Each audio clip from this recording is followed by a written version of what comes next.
Hello everyone, John Clese here with Lake Effect Garden and Design, and welcome back. We are continuing this project that we had started with a couple of videos of a project I'm doing in Holland, Michigan. For those of you who don't know, I am a native landscape designer and work in West Michigan, and we were excited to share with you a property that we are doing in somewhat of what it is an urban area for West Michigan for sure.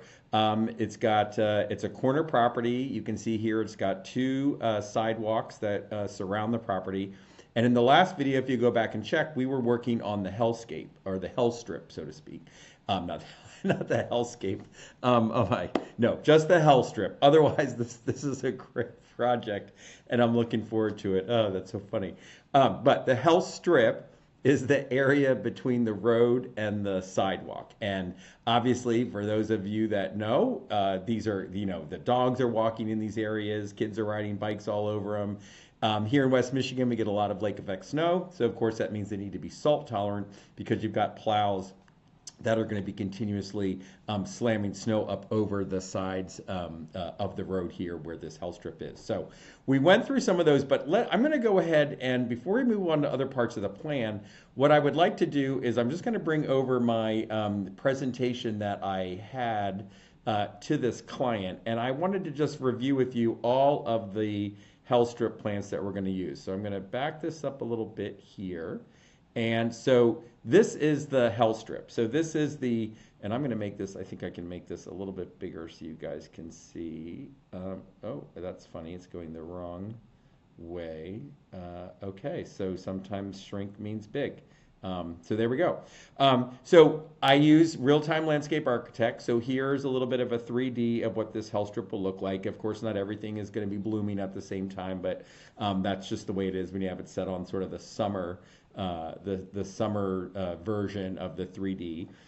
Again, you can see here, I did really a mixture. I did on this one, well, not a mixture of, yeah, I guess it's a mixture of, I did a number of block plantings. You can see here, we've got the orange is going to be the butterfly weed. I've got some larger shrubs in here. Just to recap, this is all low prairie dropseed grass that I'll show you in a moment.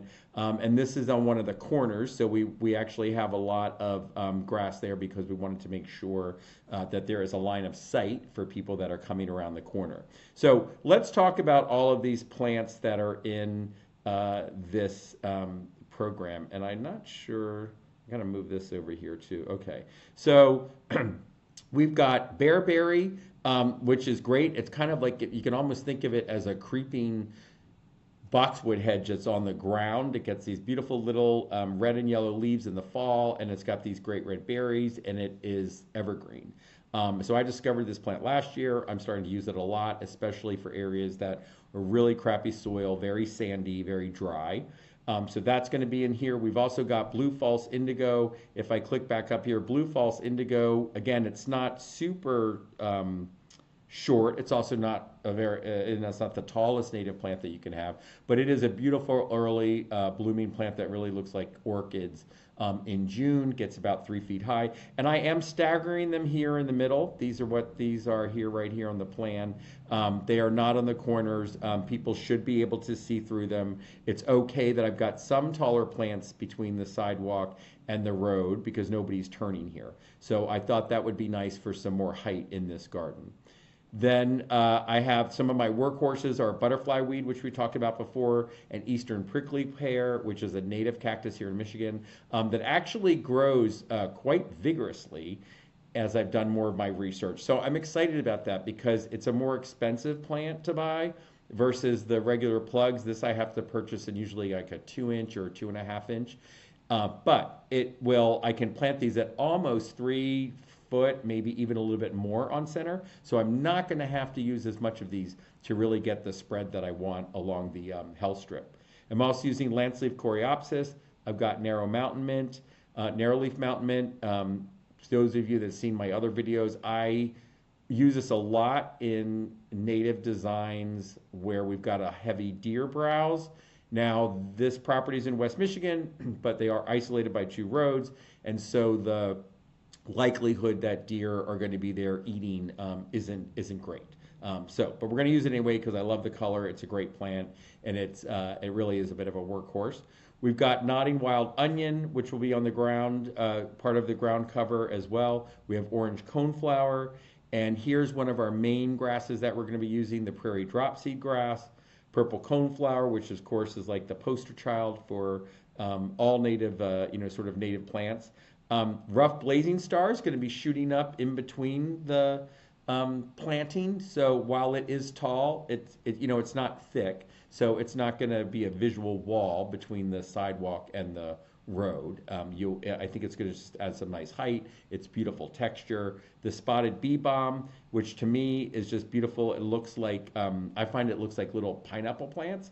And this is a pretty big cedar, so it's kind of going to spread all over and find its little place. But I have used this in the past, and it does really great on the side of a road, side of a hot driveway. Very sandy, doesn't like much moisture. Wonderful, wonderful plant. And then we also have wild petunia that is going to be in the hell strip. And I'm going to go back again really quickly and show you. So that's where the hell strip is. So what I would like to do on the next part of the design is we're going to move into this back section of the house. I'm going to take this one away. And so we're going to be working over here because we've already filled this out. I don't need to go through all of that with you, and I'll show you the finished product. Over here we have a fence, actually, and I think I'll show you the perspective here in a minute. Here we go. So on this side of the house, that's my unfinished house. On this side we have a fence. There's some big trees here, so it's going to get kind of shady. It's not super visible. It is visible to the client. But it's a really, I guess the biggest difference between the hell strip and this part of the house is the fact that it's a little bit wet and it's a little more shady. So what I'd like to do with that, and I'm going to look over here to see some of the plants that I used to make sure that we've got the right plants, that I'm not lying to you when we show you the final design. But one of the plants that I like to use a lot, if I can find it here, is blue stem goldenrod. And blue stem goldenrod is a real workhorse of a plant because it's a goldenrod that actually likes to grow in the shade, which is amazing. And what I'm going to do here, we're going to go into this. I'm going to do a big mass of it. And again, I plant 1 foot on center. So with this program, I'm actually going to go in here. We're going to go right into the landscape. I'm going to grab the plant fill. I'm going to turn on my little magnet here. And I think what we're going to do here is we're just going to really sweep this a bit around the garage. And you can see how this works. I'm going to take off the magnet, get a little bit of a shape here, and go like that. All right. Now, one of the things that I like to do with this, obviously you can see it overlapping the garage. We're not going to actually plant in the garage. So I'm going to edit these points, and I'm going to take this one here and I'll make it square. So it's kind of, actually these should all be square so that they go here along the side of the house. Whoops. And now, sometimes you get too many of these points and it messes up doesn't give you a very nice shape, and it is something that I will print out on a plan for the guys to go ahead and install. So that looks pretty good. I'm gonna look over here and I can see that is still got a little bit of a circle. Okay. Now I will say here up against the garage, it is going to be a little bit more sunny. So, but this plant should do okay. I mean, again, I guess the best way to say that blue stem goldenrod is it's okay with part shade. It actually does really fine, but it also tolerates some of the sun. So with this program, it's giving me this dorky little plant down here. I'm going to get over here. I'm going to go into the pictures of the plants, which I like. I like my favorites, and there is, that says dwarf goldenrod. There's my blue stem goldenrod. I'm going to pick that, and now that makes my, I've got my blue stem goldenrod patch that I've got here. Now, if you remember, I plant most of my plants on 1 foot on center, with the exception of that prickly pear we were just talking about. Excuse me. Also, I've got a bit of a cold. It's been a long, snowy winter. I'm hoping I feel a lot better when the sunshine finally breaks out here in Michigan and we get some warmer temperatures. But for now, hopefully you can still hear me, not too nasally. So here is the planting. I'm going to get rid of, I don't even know if you can see this, but on the,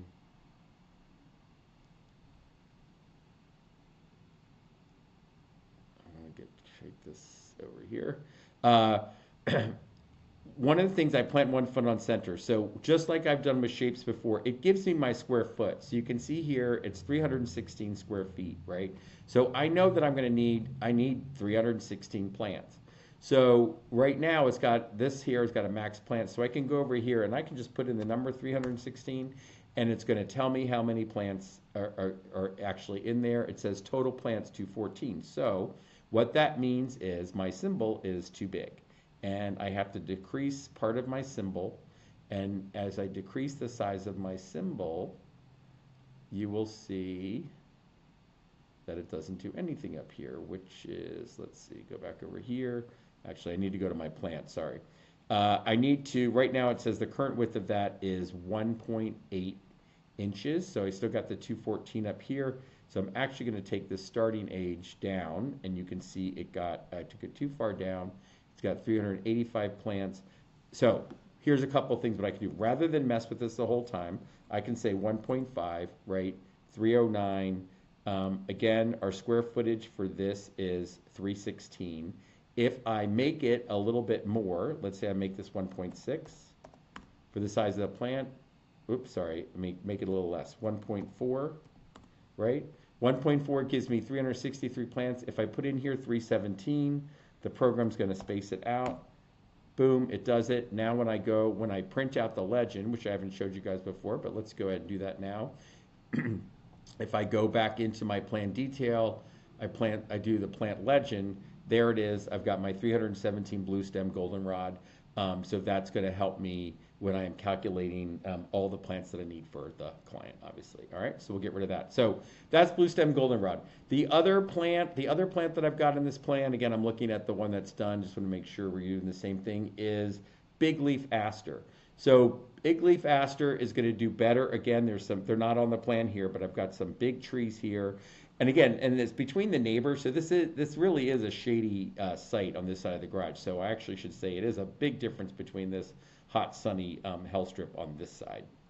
So what I want to do with this one is, we're also going to do some groups of that.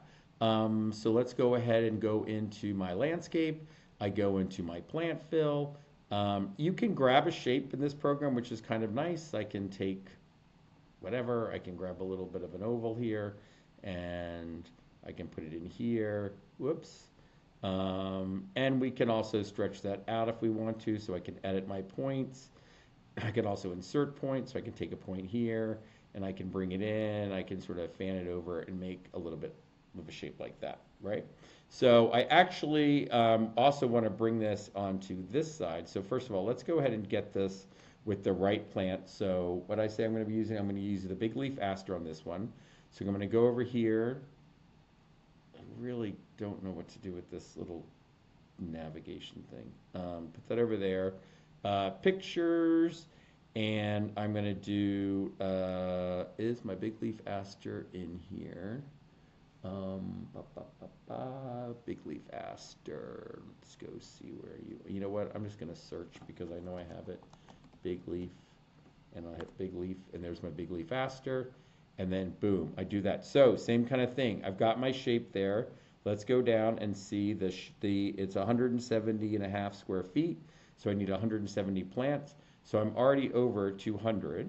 So all I have to do in here is I'm going to make the max plants 170. The program will take care of the rest of it. And boom, I got 170 plants. So I know what to charge the client. Now I'm going to take this shape here. I'm going to copy it. I'm going to paste it. And I'm going to move it over here.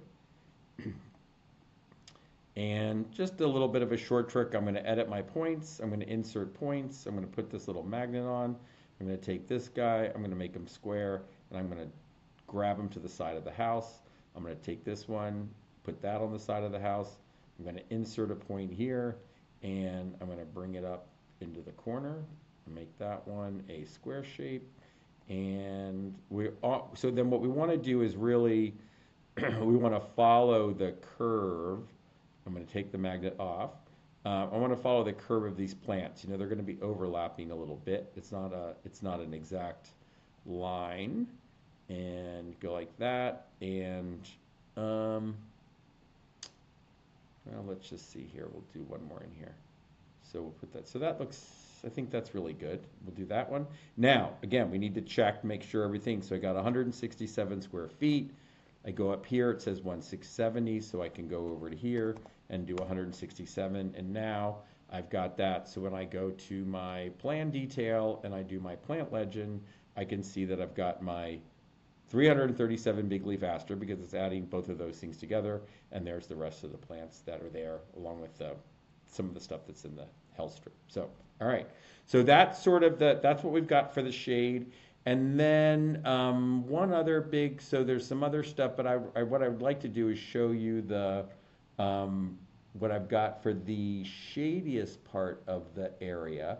And this is plantain leaf sedge, which I'll show you in a moment. So I'm going to run this all along this fence here. I'm going to fill this in. It gets some inundation, not huge amounts, but it definitely gets some inundation.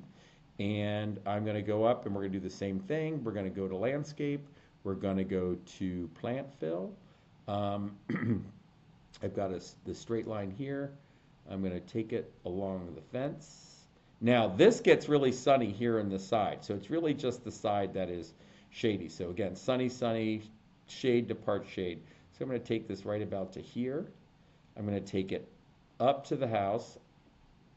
I don't have the magnet on because it's whatever, it's a straight side, it's easy to do. I'm going to come around like this, and there, and there, and there, and there, and there, and boom, we got that, right? All right, so let's see, we got 711 square feet, so I think that this program only lets me put in 500 at a time, so we are going to have to shrink this down a little bit. So I'm going to have to go in here and edit the points. And I'm going to have to get rid of this until I get down to about, I'm just going to take this back, get rid of that, down 610, move it over, get rid of that one, and down to 537, 499. Okay, so we'll just have to make another section over there. So this is going to be the plantain sedge. So I'm going to come in here. I'm going to grab this. Whoops, I just grabbed that. There, we grabbed that one. Gonna go over here. I'm gonna go into my pictures. I'm gonna find my favorites. I'm gonna search because they're not in this plan yet. Plan. And I did not give it enough plantain. Did I spell that right? Let's see. Plantain, just like the banana. So let's search for plantain, and there we go. There's my plantain leaf sedge. Now, again, it's 499 square feet. So if I go all the way to here, will it give me, oh, it gives me 500. Yay, it did it. Okay, so there we go, and I filled that all in. Now, so what I'm talking about, I'm limited. I know I want more than that. So I can come over here, and I can actually copy the shape like we did before, or I can just go in here into my plant fill, and I'll go to here, let's say we'll wrap it around this way. Again, I'm not so worried about the straight lines because, again, these are all going to be blended into the sides, so it doesn't have to be curved. There we go. Now the nice thing is, now that I already have this plant, now that I already have the plantain sedge here, I can just go to here. I can now go to currently used, plants with a picture, I find it, boom, snap it, 228 square feet, and I got 200 plants. So if I go to 228, it gives me 228. And now I've got those plants. I'm going to save this, and we'll look at a quick little perspective. And it's got sort of all of the plants that are going in there. And I can adjust some of the sizes, but, you know, I usually with the 3D, what I end up having to do is adjust the sizes for the presentation of the client. But in plan view, it's giving me exactly what I need, right?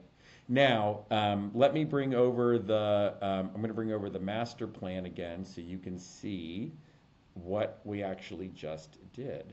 So these are, let's see, go over here. So these are, the way that I had presented this, these are additional plants that are on this side of the house, but they're not in the health strip. So if they're in the health strip, I'm not listing the plant here again, right? So some of these plants that are in the health strip are also over here. So what I'm showing them in this, when I show them the actual plant pictures, like the big leaf aster and the blue stem goldenrod, I'm showing plants in addition. Otherwise, the presentation is going to get to be like 60 pages long with the plants. And I'll show you my bloom master schedule where there's a place to list where this plant is going to exist throughout the plan.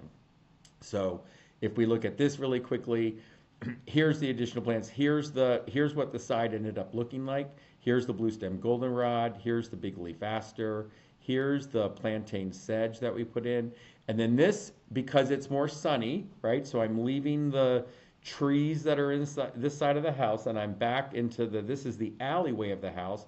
I have a lot more sun now, so I can go back in and mix in some of those same plants that we had in the hell strip, because it's important for continuity that you do keep using, if the plant exists in one part of a garden and the conditions can manage it, basically the plant can be duplicated in other parts of the design, I definitely go back and use that plant again, rather than just literally having plants that aren't in any other part of the garden. Sometimes I do, and I'll show you what I mean when we get to the porch. But here we go, big leaf aster, blue stem goldenrod, common bone set, which is a really nice alternative if you can't seem to grow Joe Pyeweed. I also find that it does a little better in slightly drier conditions where the Joe Pyeweed can take a little bit more wet, and so can the bone set kind of, but I don't know. It's just it's like a nice white version of the bone set, even though the flower, of Joe Pyeweed, even though the flower is a bit different. Foxglove beard tongue. This will be really beautiful. This is a great early pollinator plant. Comes out. So when there's nothing else happening in the garden, you'll have the foxglove. Then we've got great blue lobelia, which is actually going to be, which actually does really well in the part shade to shade, and also likes it a bit wet. So we've got that mixed in towards the fence. Common mountain mint you saw from the other, so we had the narrow leaf mountain mint in the hell strip. Here I've got common mountain mint, just a little bit of a different variety of it, different native species of mountain mint that I'm going to put in the side. And there's the plantain leaf sedge that you saw me put in along the fence. We're also going to introduce some Pennsylvania sedge into areas just to mix up the grasses. What I do like about plantain sedge is it's really kind of a semi-evergreen. Like you basically see that all winter until it gets covered by snow. And somewhat with the Pennsylvania sedge, but not as much as the plantain leaf sedge. Prairie dock is a great plant that I'm going to be introducing onto that side. And actually I think the prairie dock is going into some of these places here. It can be it can get to be a pretty tall plant, the flowers anyway, but a lot of times you're growing it for these really big, beautiful leaves, which you can see down here. I mean, they look really tropical. It's really fun. So yes, you can see through the flowers, but it's the leaves of the plant that are amazing. Prairie smoke, it's just awesome. Looks like smoke running across the ground when it's in bloom. And purple prairie clover is another plant that I've got there on the side. Again, sun, dry. This is the same. You can plant this plant wherever you're growing orange butterfly weed, the prickly pear cactus, anything that likes it dry, sunny, crappy, nutrient poor soil. This is the plant for you. It actually grows in the sand dunes here in West Michigan. Rutiba pinnata, also known as yellow coneflower, very tall, very lacy. The flowers are this very droopy type of flower, which I find really very attractive. And we've got a few more rattlesnake master in the back. I love rattlesnake master. I use this plant a bunch in my designs, especially where the deer browse, because believe it or not, the deer think that this fuzzy little ball here is actually thorny. That's what I read. That's what they say. They leave it alone, but nobody mentions sort of whether or not there's a bitter taste to the leaves or anything like that. I have to do a little bit more research on that. And the reason I say that is because last year I noticed that when the deer are really hungry, they will eat thorns. I mean, they will literally eat plants that have thorns in them. So I'm not so sure why I believe anymore, because this isn't hard, these little balls. They're actually really soft. So, in fact, if I do the view of the slideshow, you can see this is a little bit better. It gets a little bit bigger. but it's soft. So I'm questioning whether or not they would actually really not eat it because they thought it was going to hurt their mouths or whatever. Side oats grama is another grass that I use. This is a nice grass. I don't use the ornamental grasses that most people are using anymore. Number one, I think I think that whole time in the springtime where you have to cut them, and you've got like, it basically looks like these, brown crew cuts everywhere. I don't like them. They do spread. And what I like more about the native grasses is, especially during the summer, yes, you can cut them down, but if you don't want to cut them down, eventually they just kind of disintegrate back into the landscape, all the dead foliage. So you don't have to cut them down if you don't want to. Here's some more plants. I'll go ahead and keep it on this view here. I should have done that earlier. It's a better way to see the flowers.